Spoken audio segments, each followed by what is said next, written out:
This is the first thing that happened in the 1970s that no one talks about.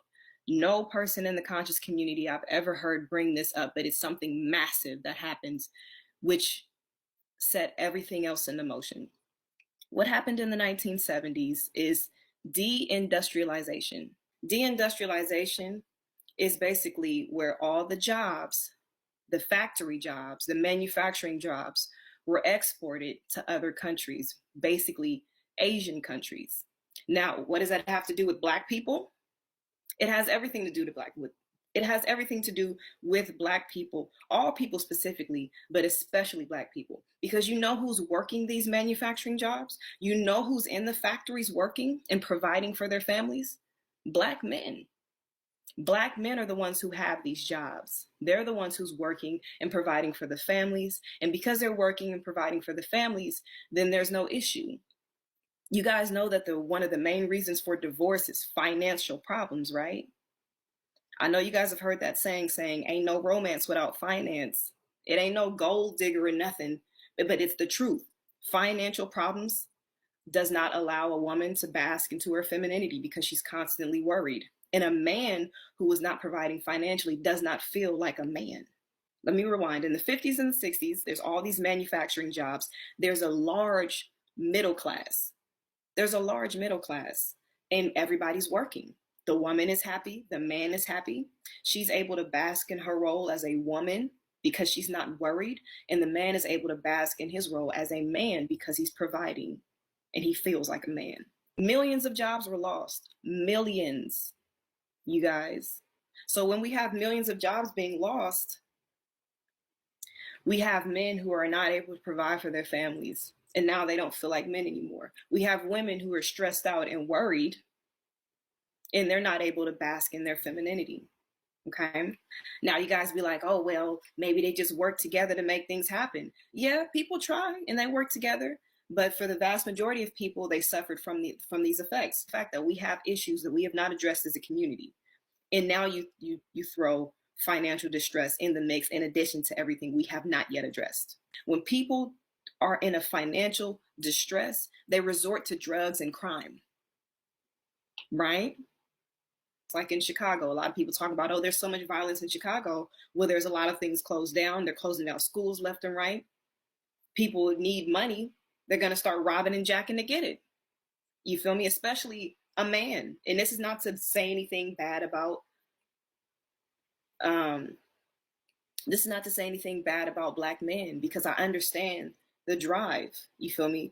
Actually, something to be applauded. I'm not saying that crime is something to be applauded, but the fact that you guys do whatever it takes to care for your families is something to be applauded. So this is not to diminish, say, oh, you guys are so terrible or anything like that, but I'm just stating the facts of what happened. Deindustrialization is real and it affected everyone, but it affected Black people the most because we're the most disenfranchised in this country, okay?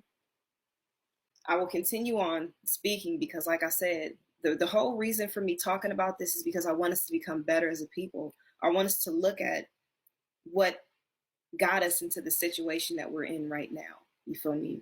I'm not for blaming each other because, like I said, it's a shared experience, a shared traumatic experience. If we just being real, it was traumatic. You feel me? This is not as me saying we're steeped in victimhood or anything like that, but what we went through was traumatic and we have yet to recover from it. And instead of us blaming each other or saying that I'm trying to blame each other, let's get into the details of what happened. If we need to blame anybody, it's the people that put us in this situation. It's not each other. You feel me? I'm not going to blame Black men for jobs being lost.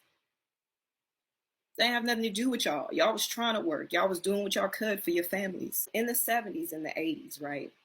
This war on drugs is proposed. Our government changes the laws. And to this day, the United States has the longest prison sentences out of all other countries. Like if you do a crime in the US, you're going to do way more time than if you do it someplace else. There's way more people staying in prison for life, for petty offenses. There's things like the three strikes law that was put into play. If you guys don't know what that is, the three strikes law means that if you get 3 felonies, the third strike that you get, the third felony, you're going away for life. It doesn't matter if it's something minor. You could have stole a bag of chips from a store. You're going away for life. Tell me how that's fair. In the 70s, there's approximately 200,000 people incarcerated in the United States. Approximately 200,000. It's not that many. There's not a lot of people in prison. But what happens between the 70s, the 80s, and the 90s?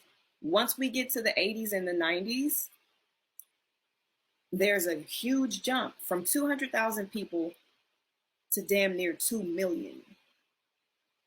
Do you guys realize how big this jump is? 200,000 to 2 million people.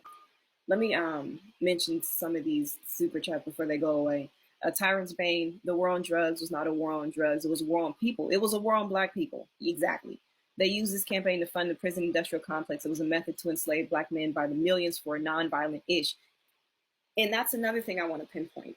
The majority of people that are in prison, it's not for violent offenses. The majority of it is for drug-related offenses. So it wasn't a war on drugs. It was a war on Black people. And you can see that by the disproportionate imprisonment rates. Black people get longer sentences, harsher sentences for the same crime as white people. It's way too much going on for us to be playing. Like, I don't have time for play. This is serious to me. And the reason why it's serious to me, I'm going to tell you guys why it's so personal. Because I have 4 brothers, right? I have 4 brothers. I was raised by my mother and my father. I have 4 brothers. And with 2 of them, they were in and out of prison. That's why this particular point is a sore spot for me personally. I have a brother in prison right now and 2 relatives in prison. So as a teenager, I was going back and forth to the courthouse. You feel me? And I would wait for them to get called out. And I would see Black man after Black man after Black man being sentenced. And the men that I saw, they weren't even my biological brothers. Right? I was waiting for my brother to get called out. But I would just sit in the courtroom and cry. It used to take such a toll on me because I'm like, look at this. This is modern day slavery is what this is. So I don't have time to play. My father told me that what bothers me in this world is what I'm put here to fix. In the prison industrial complex, that bothers me. And our families not being in line, that bothers me. So I was put here to fix that. You know what I'm saying? So I can't play. This ain't no time for play.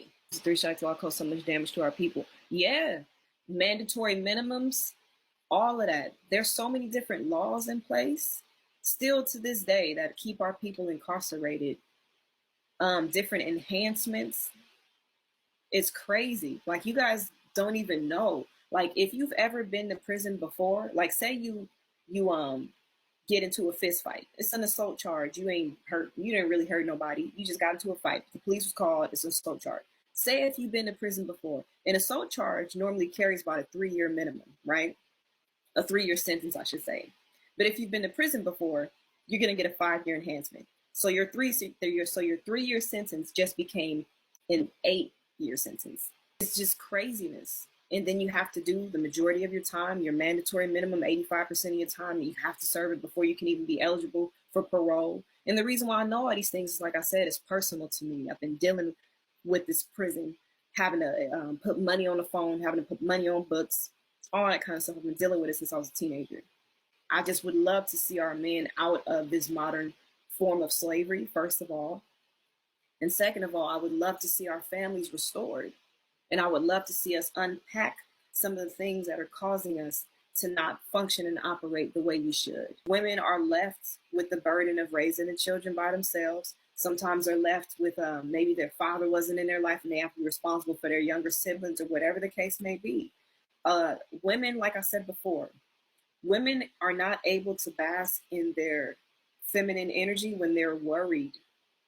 And I need for the men to understand this, because while I advocate for Black people and Black men specifically, this is something that you guys need to know.